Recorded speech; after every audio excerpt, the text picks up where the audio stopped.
Greetings, parish orphans and retrogrades. Happy Friday. As a kind of special, celebratory, laid-back Friday show, I've got my good friend, Father Alan Benander, on with me to talk about why enough Catholics don't play sports, and they don't play sports at a high enough level. Father Alan, cunning sportsman, I'm glad to have you with me today, Father. Great to be here, Tim. God bless you. Yeah, should we start with a prayer? Let's do it. All right. In nomine Patris et Filii et Spiritus Sancti. Amen. Ave Maria, gratia plena Dominus tecum, benedicta tu mulieribus, et benedictus fructus ventris tui, Iesus. Sancta Maria, Mater Dei, ora pro nobis peccatoribus, nunc et in hora mortis nostrae. Amen. Sancta Joseph, ora pro nobis. Sanctae Sebastiani, Ora pro nobis. Sebastiani, ora pro nobis. Omnes angelos sancti Dei, orate pro nobis. In nomine Patris et Filii et Spiritus Sancti. Amen. I invoke Saint Sebastian there. I saw that. With athletes. I heard that. Yeah, Saint Sebastian, the Achilles of the Catholic world. Father, for starters, I don't know if you've noticed this or not, because being a holy man, you're not on Twitter. But I don't know if that's the reason, but I'm not on. It's true. I'm not on Twitter, but. It's a cross-fertilization. It might not be the reason, but it's a reason you've been able to maintain your holiness. It is vile. It's been a particularly bad week on Catholic social media, full of embittered. Pope Francis uses the term rigid, and usually I would be included in that. But a lot of the Catholics out there, to say nothing of the substance of the many, many things they find to argue with one another about, even Catholics who are relatively close on the ideological spectrum. One thing that the bidders really, really consistently say is they don't like sports ball. They call it sports ball to make fun of, belittle all sports. I think Catholics need more sports. I think there needs to be better Catholic representation in the professional sports as role models to young men. What do you say?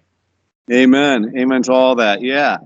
No, sports, it's a great means of virtue. Of course, I mean, just to anticipate objections, you can have, as with anything in this world, you can have excesses, which means you're in the area of vice.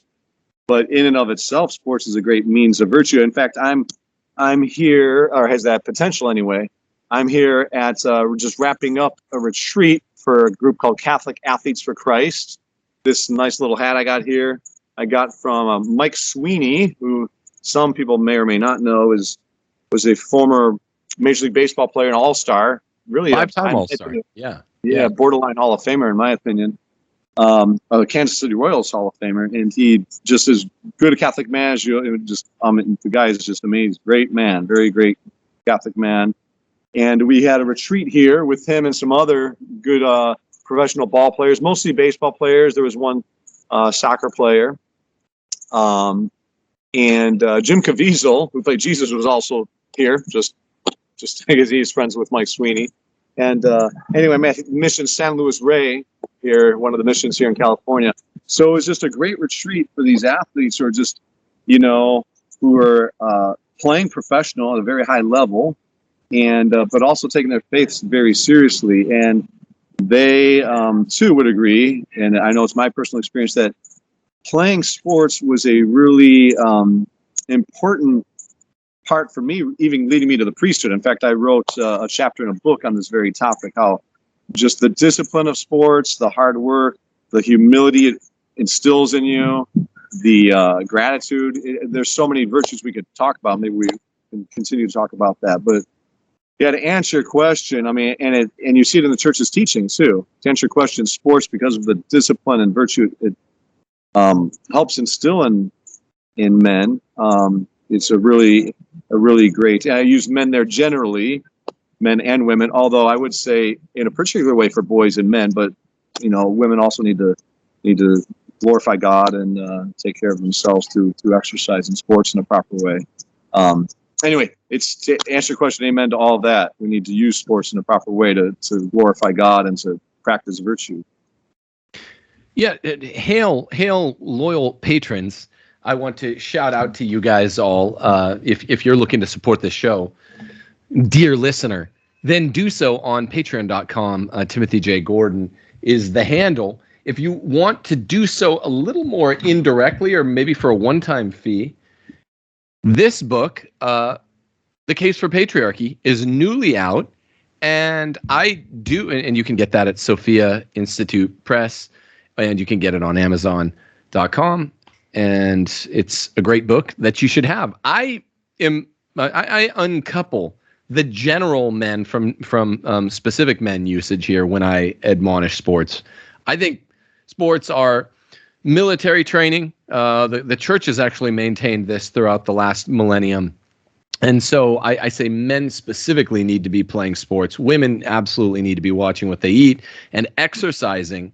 But exercise and sports can be uncoupled, particularly because men need to pick a sport and attempt to excel at it. And we're not being narrow here. It doesn't. I love basketball, football, and boxing. It doesn't have to be one of those. It could also include hunting. I just came from my hunting land, which is why we pushed back this interview today.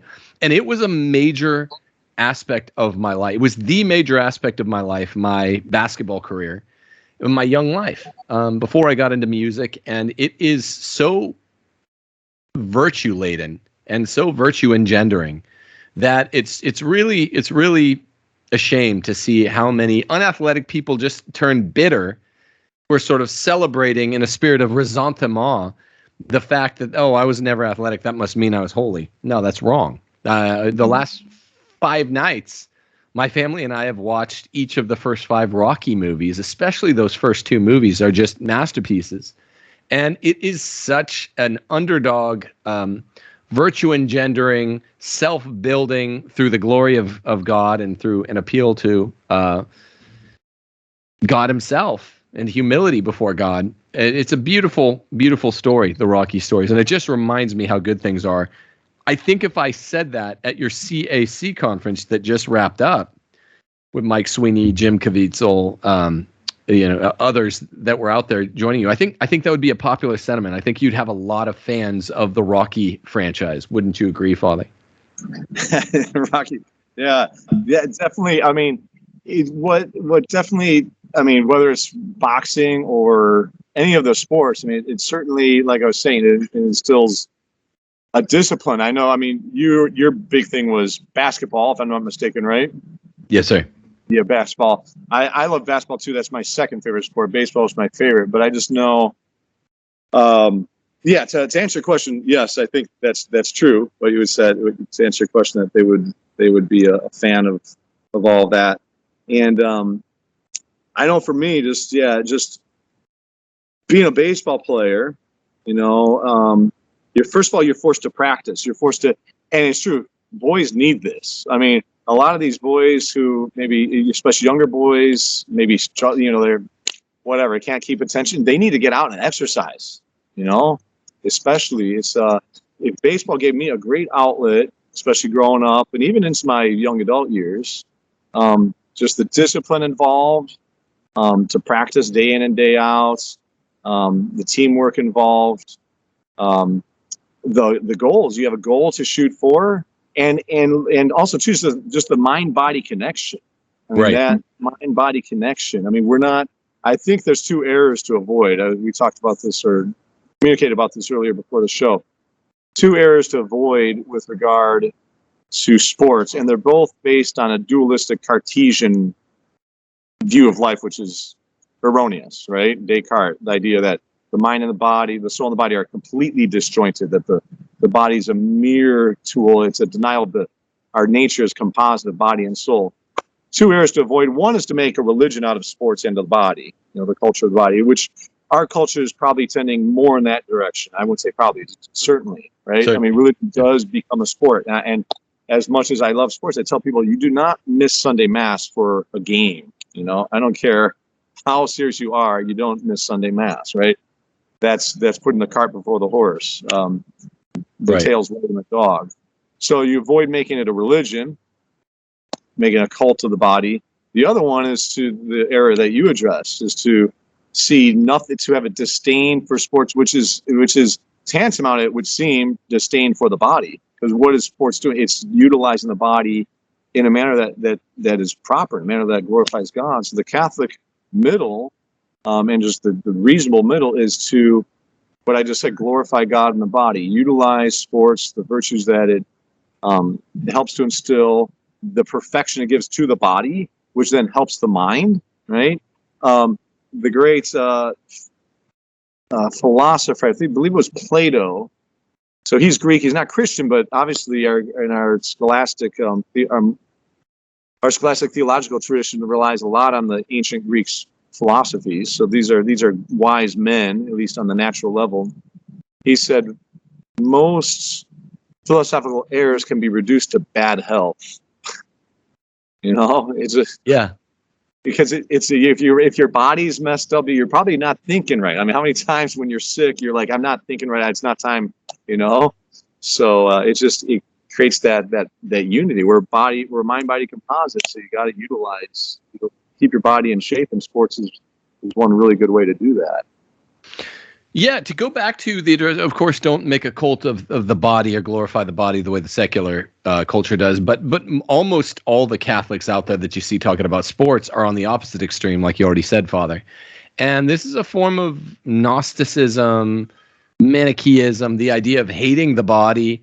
It's a form of actually taking Platonism too far. We are Aristotelian as Catholics. We're Aristotelmists, and the body is so important that it might be, less elegant than the soul, but it does, the soul alone survives death, but the body is resurrected. Saint Thomas is very clear about the notion. There are really only a few Thomistic scholars that dispute this. Thomas is very clear that we cannot even be called man or a person in between our particular and our general judgment.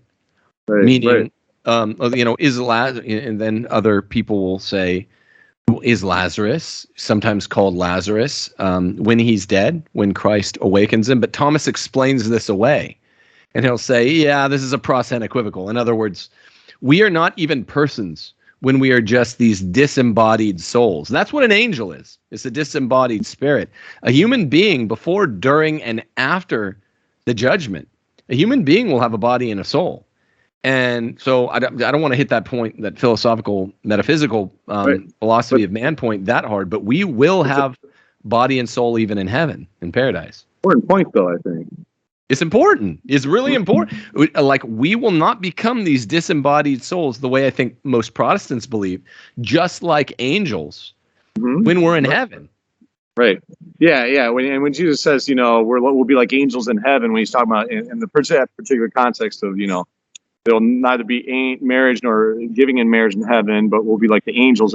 We'll be like the angels insofar as we contemplate God perfectly, and in our purity and holiness. But we're not angels. No, that even some Catholics have that view, otherwise good Catholics. And so it goes back to, again, the importance of, there's two, both on the level of creation, we're created as composite, body and soul.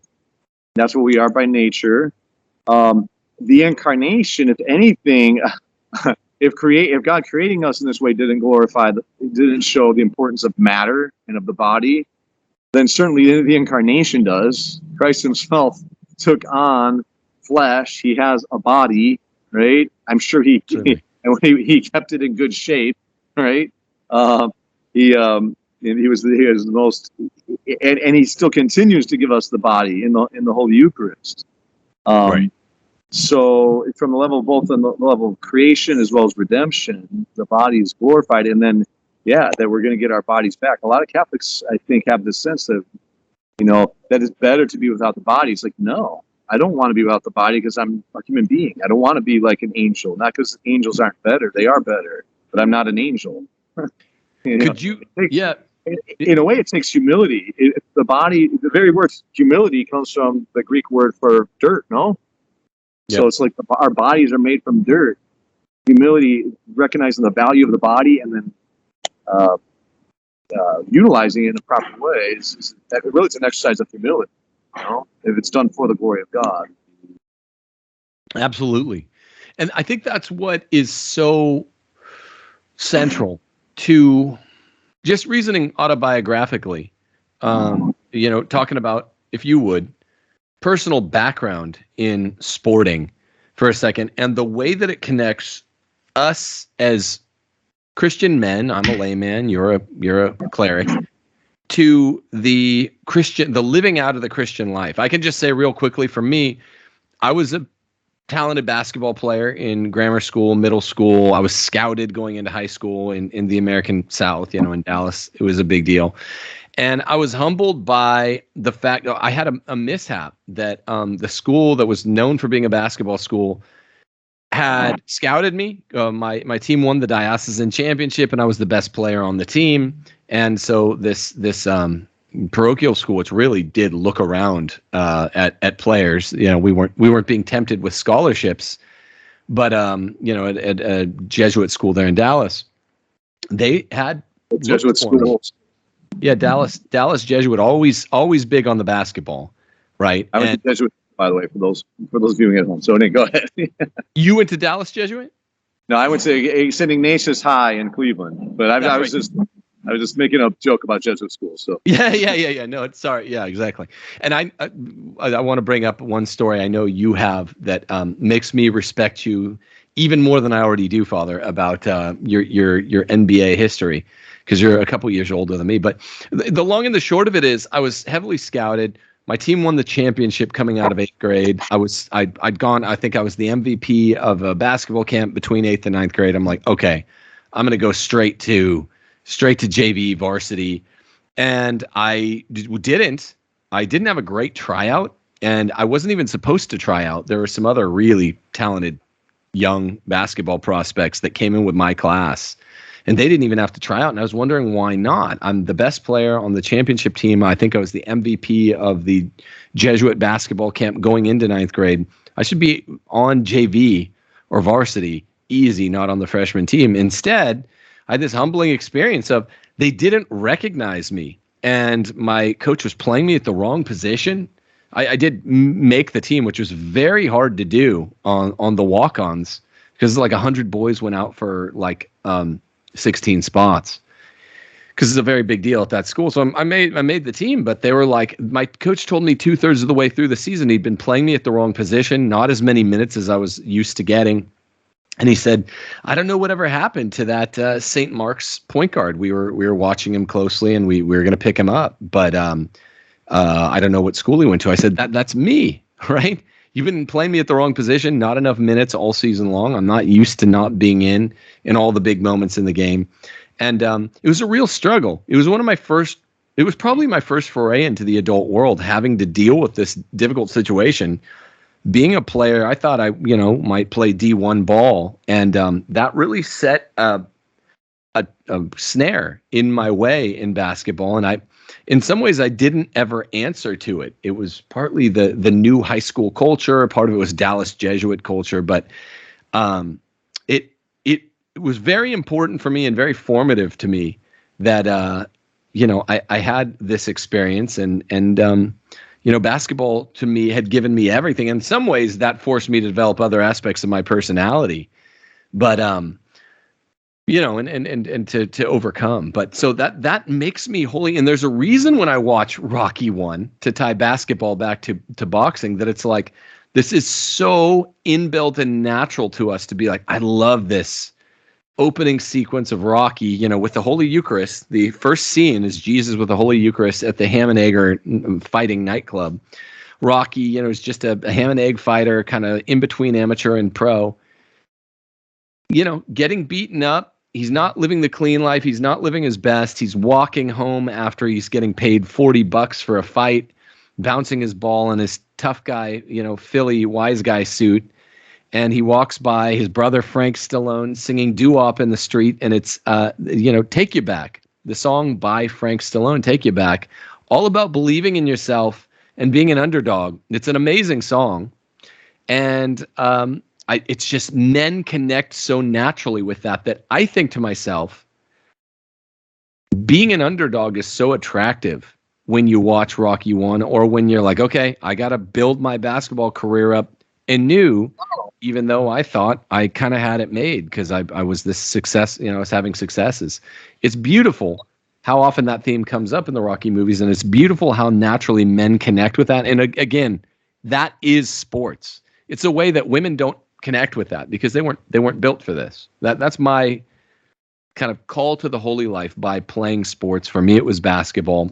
I think it reaches its apotheosis in boxing movies. I also love The Fighter with Mark Wahlberg.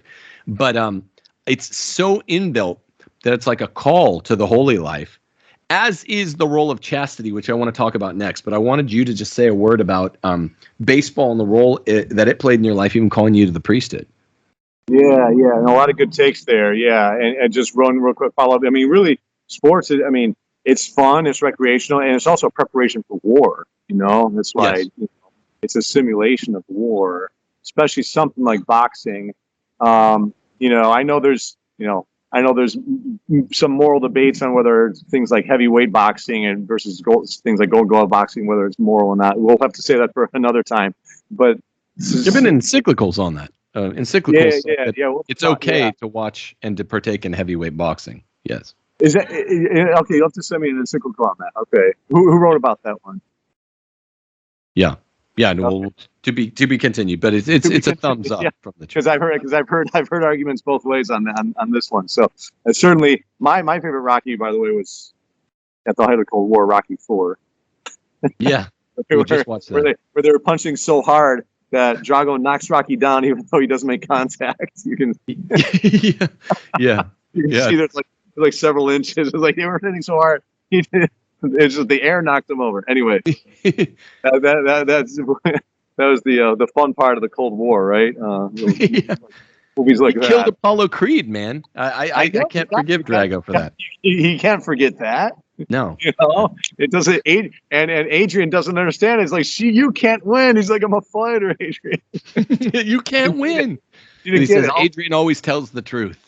We got it. All the guys got it. It's like, yeah, he's got to go back and take care of Drago. You know, it's for the honor of Apollo. Right. Anyway, go out on your shield. Go out on your shield. What's that? It's a manly thing to go out on your shield. It was beautiful when in this trilogy fight between Deontay Wilder and Tyson Fury, who's a Catholic, by the way. Okay. Deontay Wilder couldn't beat Tyson Fury. And he didn't in the third match, which was a rematch of the second match won by Tyson Fury. But what's that? Which one's like? Oh, I have a plane going overhead. Can you hear that? Yeah, Tyson Fury is the Catholic. He took away. Okay. They tied in the first match. Tyson Fury won the second match. He got the belts from Wilder. They had a rematch clause written into that, so they had the automatic third one. And after the second one, Deontay Wilder was saying, he was telling his coach, why did you throw in the towel? I wanted to go out on my shield. And I was like, yeah, right. He's a tough guy. But everyone said, yeah, right. But then the third one, they fought almost like Rocky versus Apollo 1. They fought such a brutal, it was a movie-ish boxing match and trilogy fight. And he went out in the 11th round, basically on his shield. They basically had to carry him out. And you just think to yourself, what a warrior. No one was like, oh yeah, what a bum. It was one of the best sporting events I've ever seen. And I just thought, yeah, this guy went out on his shield and he fought a heck of a good fight against Tyson Fury. And it was one of the greatest boxing matches of all time. When was this? Just about a month and a half ago. Oh, okay. Yeah. So just going to your question about baseball. Yeah.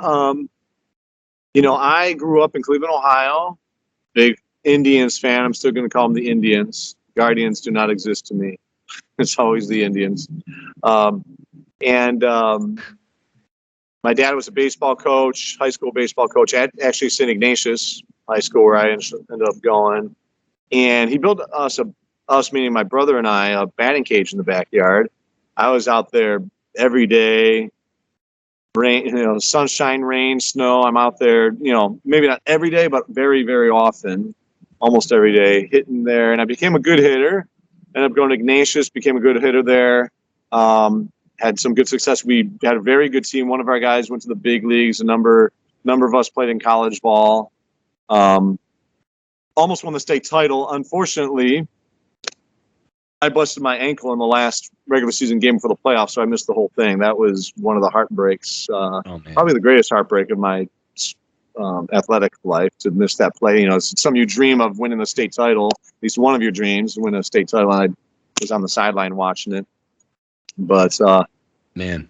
Anyway, my replacement did all right. In fact, my replacement was a guy named Dan O'Leary. Ended up going playing for the Steelers for some time. But so we had some good athletes on that club. But yeah, but that particular incident there, that, you know, breaking my ankle in the last game before the playoffs against our rival St. Ed's. That's, you know, you learn that that's a humiliation, a heartbreak. It helps. Especially for a high school kid, you know, that's something you need to, it helps you grow to deal with cope with those sorts of heartbreaks. It also gives moms the chance to show their love. I remember my mom was right there when the announcement came, your ankle's busted, you're done.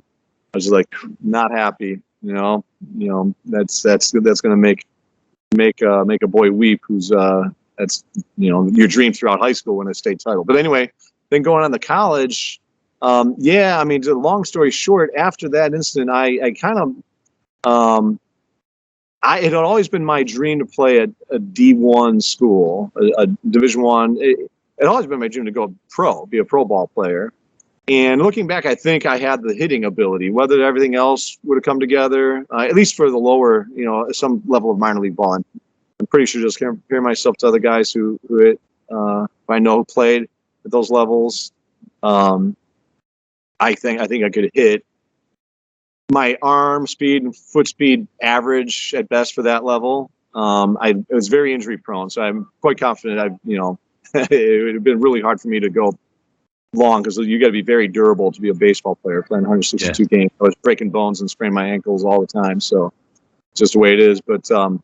But in college, I had it was a combination of some physical injuries, the ankle, I had a bad back, and I just didn't have my heart into it either because I wanted to play for at a big time school. I ended up playing at a Division III school.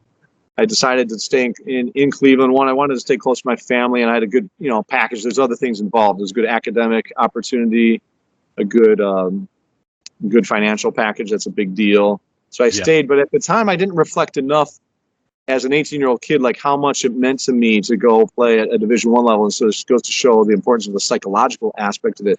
When I went out there to play for a lower level school, it's just my heart wasn't into it. That's going to affect the way you play. I played very poorly. The coach who recruited me actually had left. And so there's a new coach who didn't know me. He's like, I don't know what you did. I don't care what you did before this. You know, I don't care if you were good in high school for whatever team. And so he didn't keep me. He cut me. In fact, and that set the tone. He saw me that one bad tryout set the tone, and I tried out 2 more times, one of which was a very good tryout. He still cut me. So I'm like, I'm not going out getting cut by a D3 team 3 times. So I tried out a 4th time. People were like, "You're done. It's 4th time. You're a senior. You're not going to." I had a great tryout. So it was another very good tryout. In fact, the way they do these tryouts in college baseball is that you have a season. You play basically a season of like 12 games or something. And I did very well. I think I led the season. I think I led the league in hitting. But he didn't keep me, at least initially, because he's like, I've seen enough of you.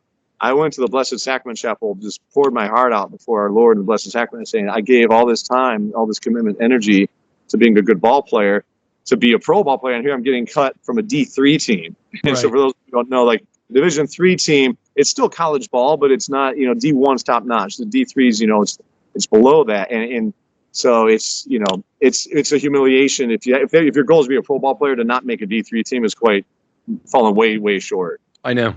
Quite a humiliation. And so I was like, It's the humility that I mean, like everyone when they do like a sports show, sports are Christian, sports prepare us and chasten us for the life. I'd like to talk about chastity, which I mentioned before, but the humility aspect, and you and I have talked about just privately on the phone in sports, it's the first great humbling in my life. And I think you said it was the first great humbling in your life too, because I always got good grades and you did as well, Father, but that's not what you take pride in as a young man, which also tells you something about the way that you're wired. I was always, Dean's List at Jesuit, but that wasn't it. I eventually left Jesuit And I left Jesuit halfway through, and I didn't try out for the big public school team. I was just like, you know what? I was supposed to be a star at this kind of star Catholic school. And I don't, he didn't recognize how good I was right off the bat.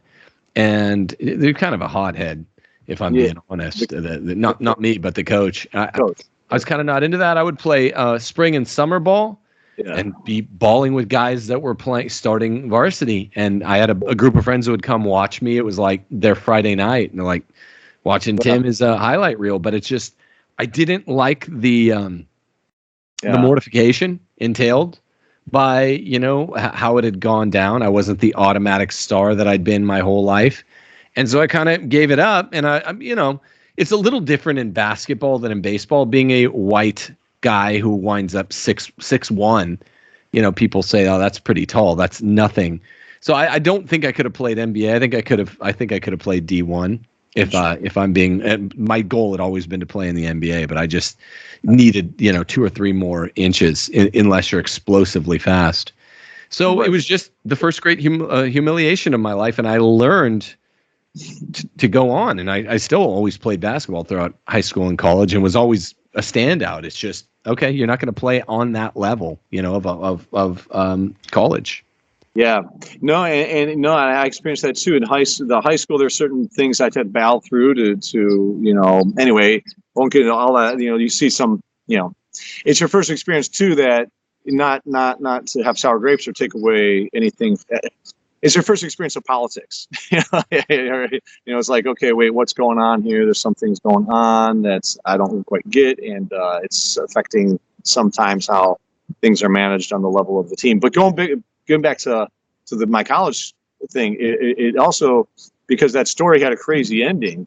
I remember and even though I had that great tryout, and I'm playing. Keep in mind, during these times in the summertime, I'm playing with these guys and making their all-star team. Because all these guys would play in the summer. I'd be doing very well in those summer leagues. Now I get summer leagues not as serious, but still, you get to see how people are. And people were always it was a mystery why I wasn't making this D3 team. But anyway, the way that story ended up was, even though I went out, I told our Lord, look, I give you all that time and effort that I gave into this sport. I give it to you. I just had all in my memory. It was like my athletic life flashed before my eyes in front of the Blessed Sacrament. I said, this is all for you, Lord. All that time, it's to your glory, whatever you want to do with it, because it fell way short of my goal. So you take that time. But then I also told the Lord, but I'm going to go in and talk to that coach. So I went in just to give him a piece of my mind to say, I completely disagree. This is crazy. What did I need to do? Hit 1,000 to make the team? Right. I go into him and he sits me down and lectures me for 10, 15 minutes as to just, I don't even say a word. He's just talking 10, 15 minutes straight why I didn't make that team. And then after the end, 10 to 15 minutes, he said, you know what?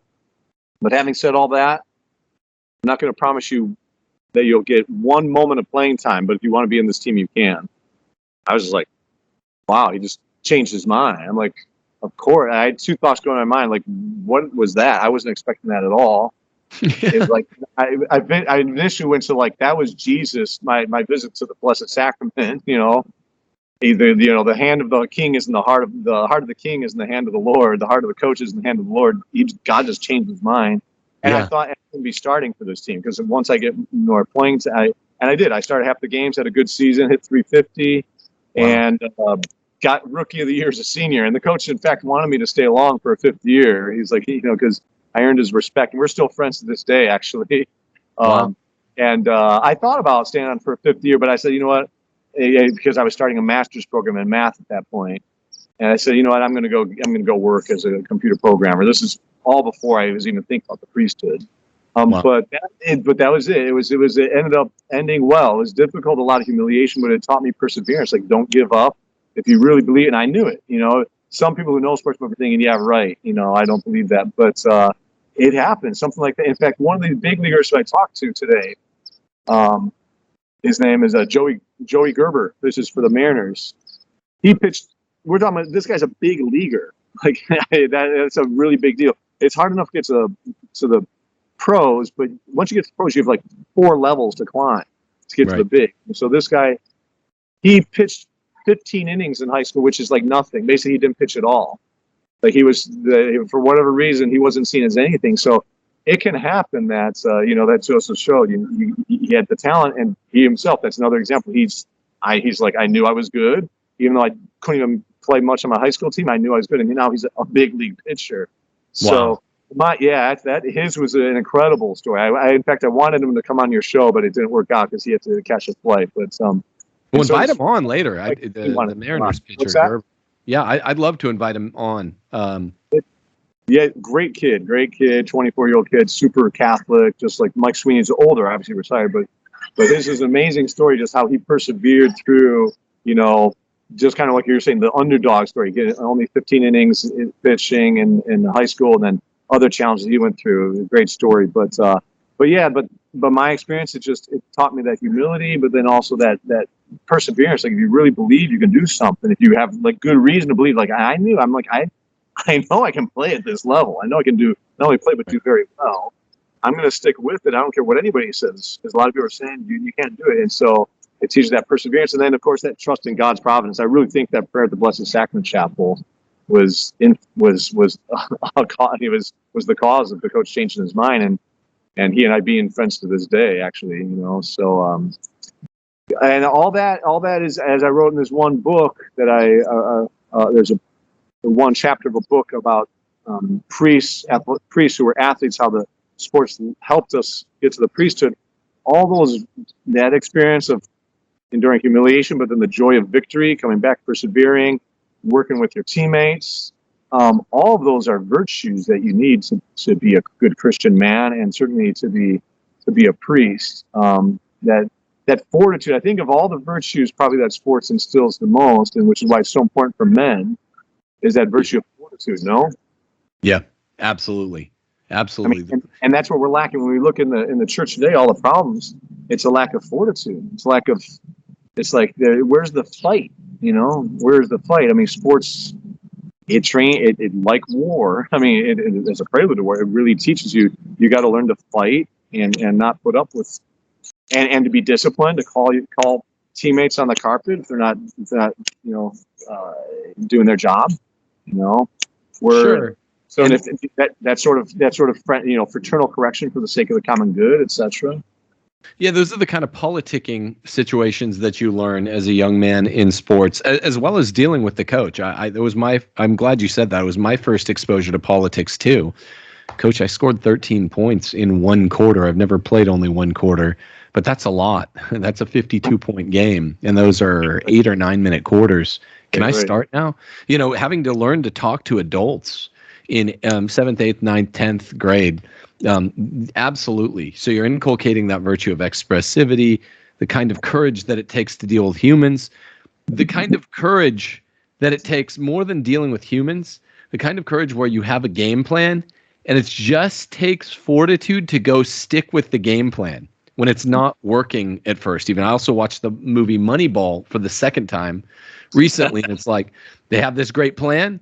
It's not working through the first 20 games of the season, the Oakland A's. Yeah. 2002. It's based on a true story. It's not working. Everyone in Oakland is howling for their blood. Everyone hates him. Brad Pitt's character and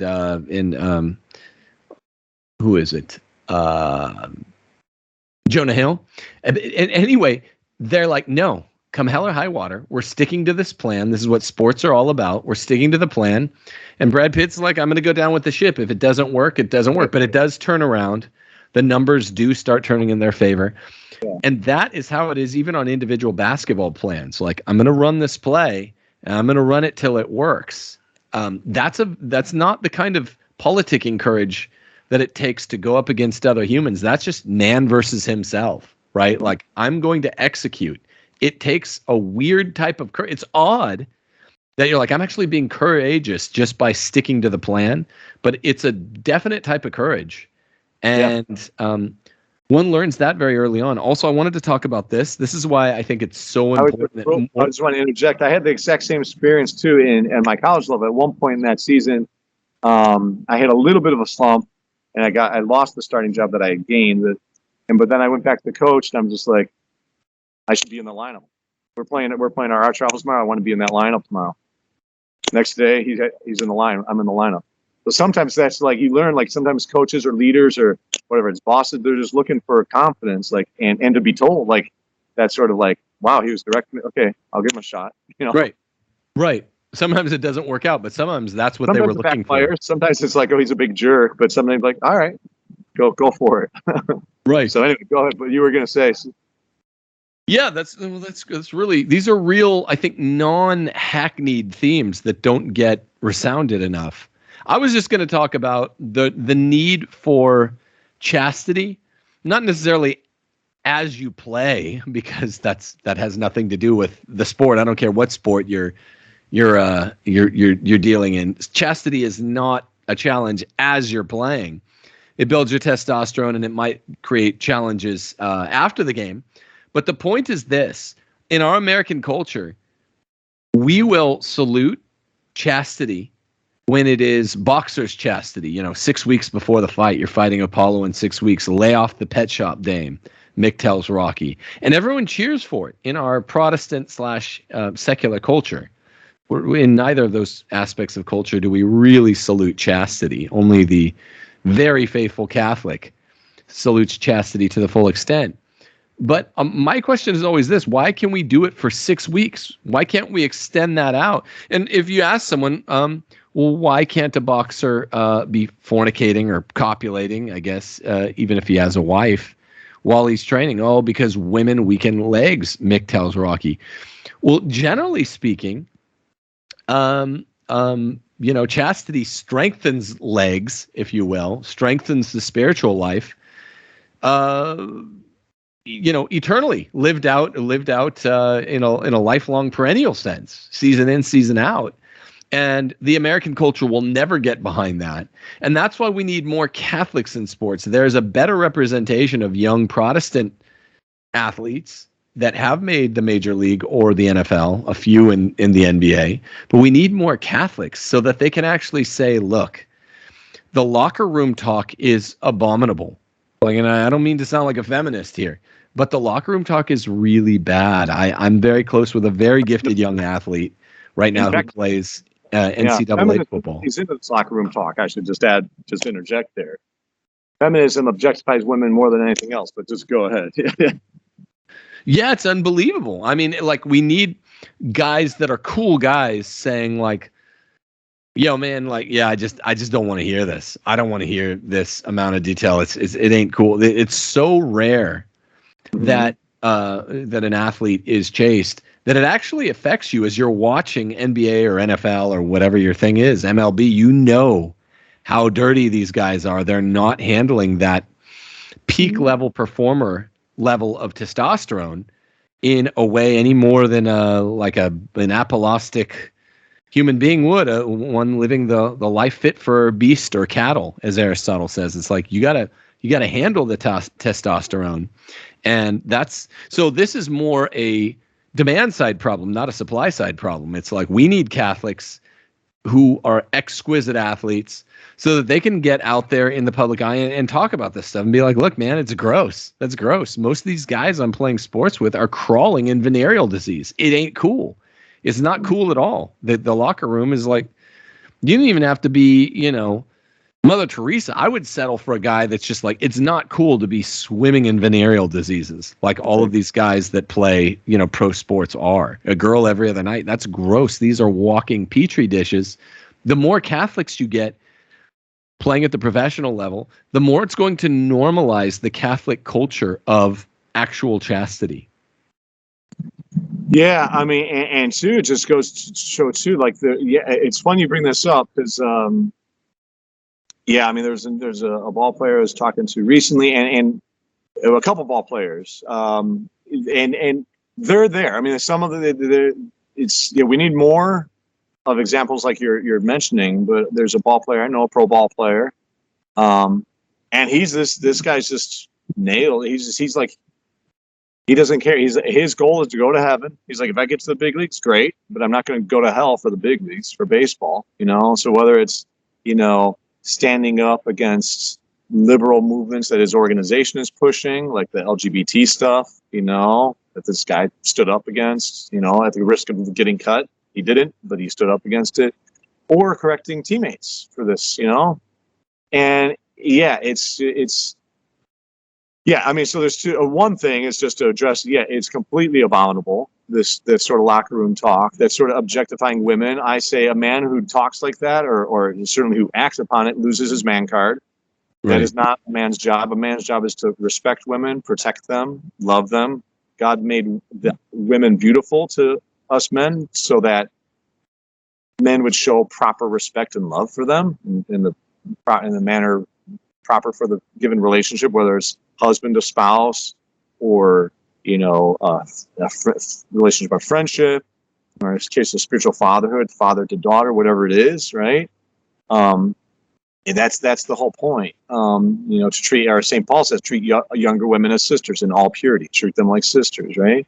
So it's disgusting, and a true man knows that. That's true virtue. And the very word virtue is from the root is vir, which means manliness, right? Virtus, power, from vir, man, right? And so a truly powerful man, virtuous man, a truly powerful man is a virtuous man. And so, that sort of stuff, it's a lie. It's a big lie. The idea of objectifying women is a manly thing. No, it's the exact opposite. It's an emasculating thing, actually, because It is. You're actually doing the opposite of what you're supposed to be doing in terms of your relationship with women. You're supposed to respect women and protect them, and you're doing the opposite. You're treating them like whatever. It's horrible, right? It's really angering, and so that's clear. And so, but there are men. I mean, you do need more, but I know at least I know at least some. One guy in particular who calls a pro ball player, calls his players on his teammates on the carpet. You got daughters? You got sisters? Would you want us to talk about your daughters or sisters or wife like that? You know? And it goes back to charity. I mean, the issue of chastity is also the one of charity, right? Right. Treat other human beings as human beings, not as whatever, not as just mere objects, right? So, and on a more common sense level, it's just gross. I mean, the level of detail that you hear in the locker room, it's vile. Yeah, it is gross. Yeah, it's gross physically or whatever. Yeah, and it's spiritually evil. Actually, that being said, human weakness is what it is. If a guy falls, fine, pick yourself up, go to confession, and resolve not to do it again. Right. Sure. So, but sports actually, it should train a man to be chaste because it's training discipline. If men, like you mentioned it in the Rocky movie, if a man can utilize that sort of discipline with regard to his sport, bodily discipline does some good, as St. Paul says, but how much then just utilize that discipline in all aspects of his life. Don't be good in including the area of chastity. It's just a simple, if you have a goal in mind and you really want to attain it, people will exercise that discipline. And so sports should train a guy's mind to say that, okay, if I want to be a good ball player or a good basketball player, baseball player, I have to do these things. Okay, if I want to be a good person, not just good in some respects, but good, simply speaking, a good person, I need to practice these virtues, one of which is chastity. And sports should inculcate that self-control, that a man should control those passions and direct them properly. It's not always the case. Your A.C. Greens, who wasn't Catholic, but he was, by all appearances, had some kind of heroic virtue, from what I've heard, with regard to chastity. I mean, really, as well as fortitude. But A.C. Green, for those who don't know, he was well known. I mean, it's a bittersweet story. Or he was well known to be chaste all throughout his basketball career. I mean, again, especially for a guy who didn't have the graces of the sacraments. I mean, that to me is astounding. Just a little. To me, it not only shows his chastity, and he also hardly ever missed a game, which shows his fortitude and his dedication, as other virtues. But it also shows his humility. Right. It would just take a little bit of pride. Just a little bit of pride would make a guy like that fall. In his position with the temptations that have been surrounding him. So and the peer pressure. I mean, he was The peer sixth pressure. or seventh man rotation on the Showtime Lakers when literally they'd be at hotel stops and Magic Johnson was in the next room over, in polyamorous situations. And James Worthy too, I believe. Pretty much the whole team. Magic Johnson perhaps contracting his AIDS on any of those given nights. And AC Green is in his own room reading the Bible. There's also something beautiful about Jordan, who said when he arrived at the Bulls, the 85 Bulls, it's called the Chicago Traveling Cocaine Circus. And he was the only guy. They were on the road. He was in a hotel. He walked in and some guys were covering up their stuff. They had cocaine. They had, prostitutes. They were all drunk. And he just said, I'm out, man. He's like, I drink 7-Up with OJ and I watch a movie and I'm resting up because I'm all about the basketball. Yeah. Yeah. Even if his motive was not as high as AC Green's, but still, it shows a good discipline there. Like he was shooting for a good goal and he was disciplined about it, right? Right. I don't want to score the game. Right, which is a good start. I mean, that's a good start. See, a lot of the trads out there will say, "Oh, well, Jordan way down here, AC Green up there because he's reading the Bible." It's not wrong, but it's that it's lower. It's just not that much lower because natural virtue paves the way for the supernatural virtue. So he's avoiding all those bad habits, strengthening all the good habits, most of which is bound up in fortitude. He had the courage to say no. And absolutely, yeah. There's so much else we could say, Father. I want to have you back on, but we're real quick. I want to just fit in this sort of call of respect that I have for you. You were there. This is big. I brought up Jordan just now. You were there at the May 7th, 1989 playoff game at the Cavs because you're a Cleveland boy when Jordan hit the shot over Craig Elo. My first game, my brother's 10th birthday. Yeah. Was it that when you told me that? How old were you turning? Like 11? My brother was turning 10. It was my brother's 10th birthday. My brother John, and it was our very first basketball game that we went to live. First pro basketball game. Yeah. And the Cavs had a great team that year. They had beaten the Bulls 6 out of 6 in the regular season. I followed that season very closely. And the Cavs, in fact, Magic Johnson, you just mentioned him. He said that Cavs team was going to be the team of the 90s. I remember. And they they were the best team for most of that year. In the end, the Pistons, who, due to some cheap shots that the Pistons gave against the Cavs, the injuring market. Anyway, the Cavs, they still had a good year. And Jordan hit that shot. And it was amazing because Elo, they had just done a great give and go from Elo to Nance back to Elo for a nice layup to give the Cavs a 1-point lead. It worked too nice because it left 3 whole seconds for Jordan to do his stuff, and that was the beginning of the legend. It wasn't the beginning of the legend, but it's certainly a watershed moment, I think, of Jordan's career. No. Yep. No, that's right. I think the Cavs had the best record in the league that year. The Bulls rarely ever did.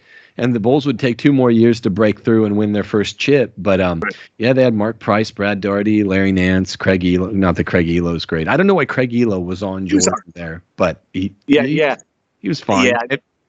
Yeah. Unbelievable. It's just amazing you were at that game. Like, how old were you? Because I was 8, right? I was 12. I was 12 that year. Yeah, I was in 6th grade, wrapping up 6th grade. Yeah, I remember that. Yes, it's bittersweet. Remember for us, but yeah, we were there. We were at the shot up. I mean, killer. That had to kill you. What's that? We were up about. Jordan looked like a little ant down there, but we could see enough that the ball went in, and it was amazing. It was because the place was. I mean, it was a din. I mean, you couldn't even talk to the person next to you. One of those things. Because the place was going nuts. Where Elo just got the layup. We're gonna go on and play the Knicks the next round, and then it was like a din to just absolute silence. And fans are very passionate. And it's just like, that's it. We're just leaving. We're done. Yeah. We're going home. It was it was back when the NBA had 5-game series, right? 5 game.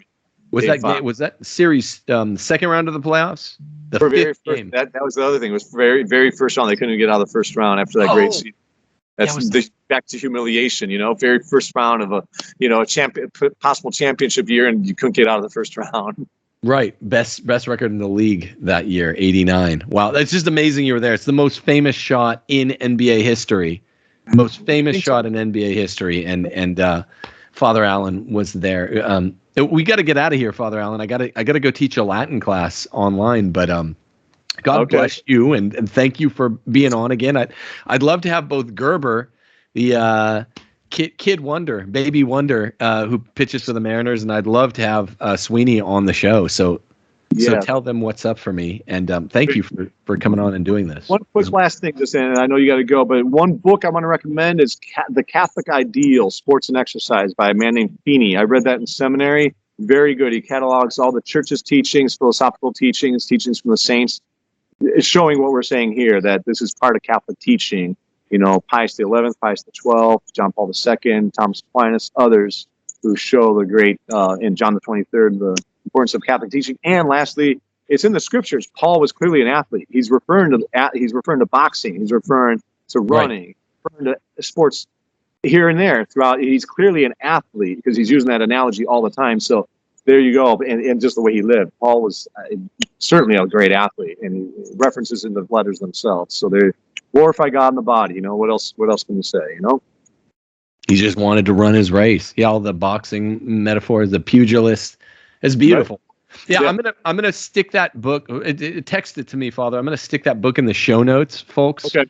I'm also gonna stick another book that was co-authored by an NBA player and a great young Catholic man who's been on the program before. I'm gonna stick that in the show notes. I'm forgetting the title right now, but they're both great sporting books. I've heard of the one you're talking about, folks.